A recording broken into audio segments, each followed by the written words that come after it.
बनाने और वो उठ जाते थे और यूं जिंदगी के दिन रात गुजरते गुजरते गुजरते गए। एक बेटा था, उसको फिर डॉक्टर बनाया कि बेटे की तो आलीशान यही है कि इसको डॉक्टर बनाए। फिर बेटे के रिश्तेदार सारे कराची में रहते थे, फिर उसको कराची में चले गए, वहां मुंतकिल हो गए। फिर बेटे से मोहब्बत ना मिली, वफा ना मिली, नाराज होके यहां आ गए और यहां जो आए सारी जायदाद बेच गए थे।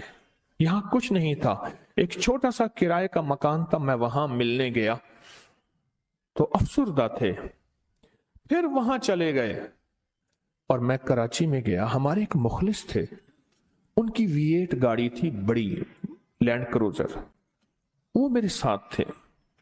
मैंने कहा ये मोबाइल नंबर है, इस बंदे से मिलना है कि मेरे वालिद साहब रहमतुल्लाह ने वसीयत की थी कि बेटा इस बंदे का सारी उम्र एहतराम करना है, इसका मेरी जिंदगी पे एक एहसान है। बस ये अल्फाज थे। मैंने कहा वालिद साहब को फौत हुए, जिंदगी गुजर गई, ये जिंदा है, मैंने वालिद साहब की वसीयत में अमल करना है।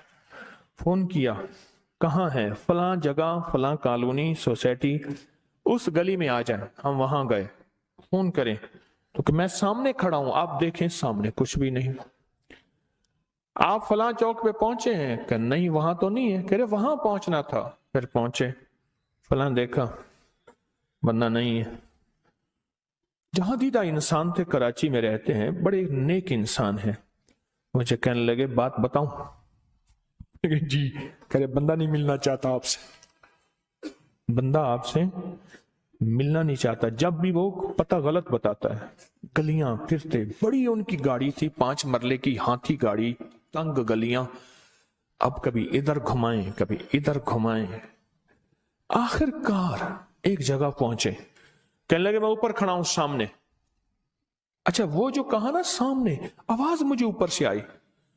ऐसे मैंने ऊपर देखा, ऐसे ऊपर देखा ना, तो मैं पहचान ना सका, लेकिन आवाज पहचानी हुई। थोड़ी देर के बाद पहचाना तो कहने लगे मैं ऊपर, वो सलाखें लगी हुई थी, ग्रिल लूट मार चूंकि थी, तो वो कहने लगे बीवी मेरी सब्जी लेने गई है तो बाहर से ताला लगा के गई है, थोड़ी देर में अभी आ जाती है। खैर थोड़ी देर हुई, एक बेचारी बहुत बुढ़िया छापर में थोड़ी सी सब्जी ली हुई, वो आई, मैंने सलाम किया, अपना नाम बताया, पहचान गई, ऊपर जाके ताला खोला, बैठे।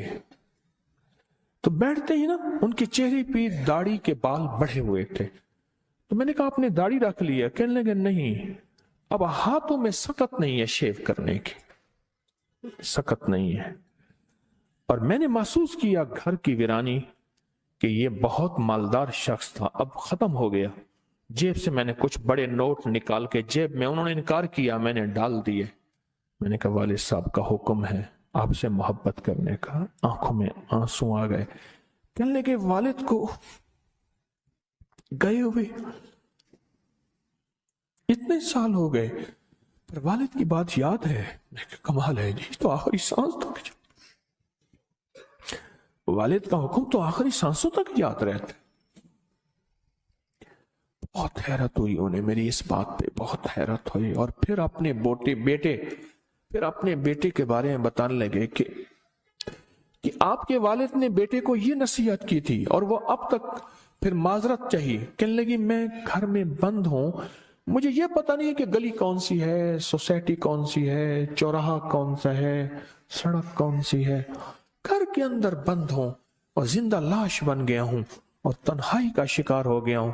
फिर खुद ही कहने लगे वहां होता था, फलां दोस्त होता था, यहां तो घर के दीवार के साथ दीवार में पता नहीं कौन रहता है।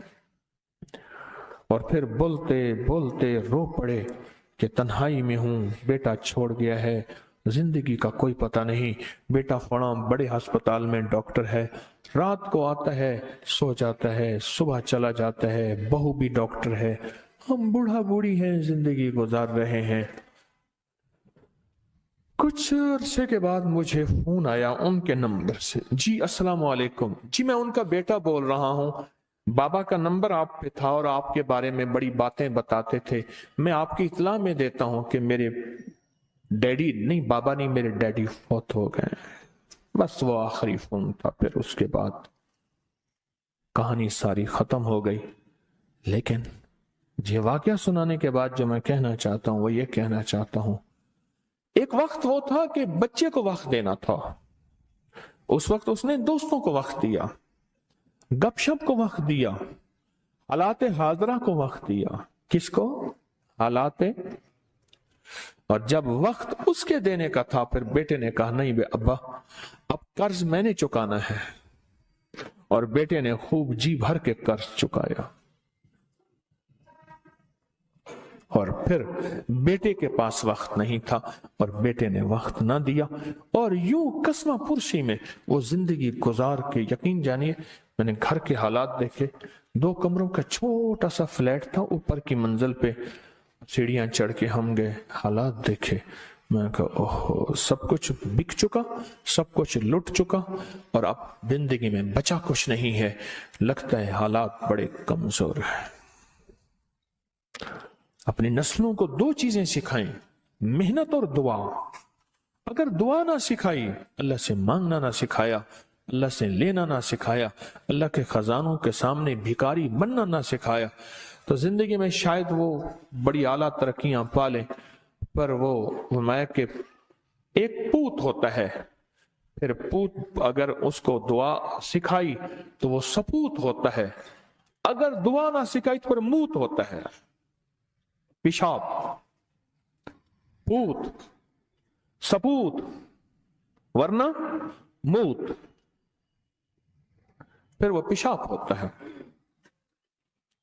تو اس میں قصور پھر اولاد کا نہیں، والدین کا ہوتا ہے کہ میرے باپ نے آج تک مجھے وقت ہی نہیں دیا، اس نے سوچا نہیں کہ میں اولاد ہوں، بس اس نے یہ کہا ہے کہ اب بڑا ہو گیا ہے، چلو اس کے بعد شادی کر دو، جا آپ کما اور کھا۔